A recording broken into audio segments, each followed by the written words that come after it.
I love Titlagarh ପାର୍କକୁ ଲାଗିଥିବା ମହାରାଜା ସାଗରର ପାଣି ଉପରୁ ଶବ ହେଲା ଉଦ୍ଧାର।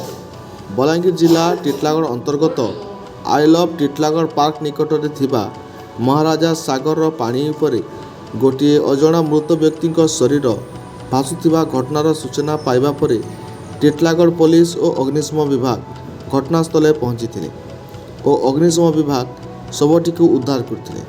ଏହି ମୃତକ ବ୍ୟକ୍ତି ଜଣକ କିଏ ଓ କେଉଁଠାର, ତାଙ୍କର ହତ୍ୟା ନା ଆତ୍ମହତ୍ୟା ହୋଇଛି ତଦନ୍ତ ହେଲା ପରେ ସ୍ପଷ୍ଟ ଭାବେ ଜଣାପଡ଼ିବ।